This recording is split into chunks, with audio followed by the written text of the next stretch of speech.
Olá, gente, tudo bem com vocês? Hoje nós vamos continuar estudando sobre polinômios, mais especificamente a respeito de adição e subtração de polinômios. Bom, vamos começar observando essas duas figuras. A primeira representa a junção de dois retângulos, em que uma das dimensões mede x e a outra 2. Vamos considerar que todas as dimensões estão dadas na mesma unidade de medida. A segunda figura tem a representação de uma das dimensões igual a x e a outra a 3. Se juntarmos essas duas figuras obtendo a terceira, então podemos ver que uma das dimensões continua valendo como x e a outra vai ser a junção de 2 com 3, né? É como a junção da primeira e da segunda figura. Então, tenho 5 barrinhas, então uma das dimensões é igual a 5. Se formos determinar a área da figura 1, nós sabemos muito bem que podemos apenas multiplicar as suas dimensões. X vezes 2, que é 2x. Na segunda figura, teremos então, utilizando o mesmo processo, 3x. Para determinarmos o valor da área, a expressão algébrica que representa a área da terceira figura, nós podemos fazer diretamente 5 vezes x, que é 5x, ou somar as duas primeiras figuras, já que a terceira é o resultado dessa adição. Bom, fazendo dessa forma, nós podemos observar aqui alguns aspectos. Primeiro, a parte literal que está sendo apresentada nos dois monômios é igual. Então, eles são monômios semelhantes. Na adição e na subtração de monômios, nós primeiro precisamos verificar se eles são monômios semelhantes ou não. A partir disso, iremos adicionar ou subtrair os coeficientes e manter a parte literal.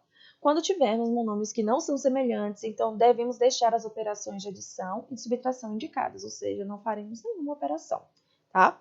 Então, aquilo que nós vimos sobre monômios semelhantes é extremamente importante para esta etapa. Primeiro, vamos então agora determinar a adição e a subtração de polinômios. Temos aqui dois polinômios. O polinômio A, que representa 3x ao quadrado mais 2x, e o polinômio B, que representa 2x ao quadrado mais x. Então, vamos determinar essa soma. Primeiramente, eu quero que vocês prestem atenção que os dois polinômios foram escritos entre parênteses. Isso acontece para que a gente consiga diferenciar essas duas expressões, para que a gente consiga se lembrar que o A representa uma única expressão. Quando nós colocamos uma expressão entre parênteses, esse é o significado, tá? Esses dois termos aqui estão relacionados, eles estão relacionados à mesma situação. Nesse caso, representam o polinômio A. E o mesmo acontece com o polinômio B. Depois disso, nós vamos eliminar os parênteses. Lembrando que, se eu estou somando esses dois polinômios, então eu vou apenas adicionar as partes, os monômios que são semelhantes uns com os outros. Então, eu vou olhar 3x ao quadrado. Qual outro monômio é semelhante a ele? Bom, 2x ao quadrado. Qual monômio é semelhante a 2x? O monômio x. Então, vamos efetuar as operações entre os termos semelhantes. Lembrando que nós vamos efetuar a operação apenas entre os coeficientes e permanecer com a mesma parte literal. 3x ao quadrado é semelhante a 2x ao quadrado. Portanto, 3 mais 2 é igual a 5. Então, a primeira parte vai ser 5x ao quadrado. Depois, 2x mais x é igual a 3, né? Porque o coeficiente do monômio x é o número 1, que nós não escrevemos, né? O 1, que é o elemento neutro da multiplicação, que não precisa ser escrito, né? Todas as vezes. Então, 2 mais 1 é igual a 3. Por isso, esse é o resultado.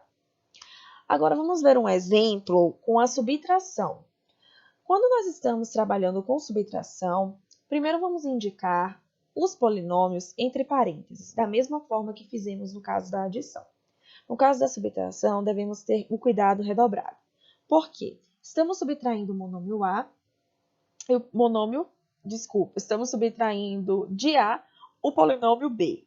Então, esse polinômio B, eu preciso colocar entre parênteses. Quando eu coloco entre parênteses, eu posso visualizá-lo de duas maneiras.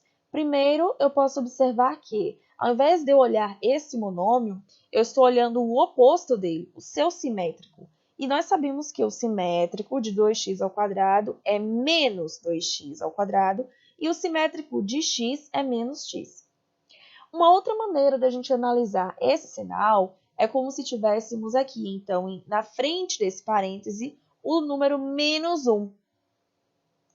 Se esse número menos 1 está multiplicando este termo, então nós devemos distribuí-lo para todo o binômio que está sendo apresentado dentro do parêntese. Então, vamos lá. Primeiramente, nós vamos escrever 3x² mais 2x. Depois, vamos pegar o oposto de cada um dos termos que estão dentro parênteses, tá? Dentro do parêntese. 2x², como eu quero o oposto dele, menos 2x². X, eu quero o oposto dele, então menos x. Agora, nós vamos fazer a operação. 3x² menos 2x². 3 menos 2 é 1. Então, ficaria 1x², que nós não vamos escrever esse 1, tá? Fica só x². Depois, 2x menos x é apenas x. Ok? Então, vamos nos lembrar sempre de ter bastante atenção quando tratarmos de subtração de polinômios, tá bom? Lembrando que esse menuzinho aqui representa ou a multiplicação do termo menos 1 na frente do polinômio, ou simplesmente o inverso desse polinômio aqui, tá bom? Então, é isso, gente. Só isso mesmo. Assistam ao próximo vídeo sobre multiplicação de polinômios, tá? Até a próxima. Tchau, tchau.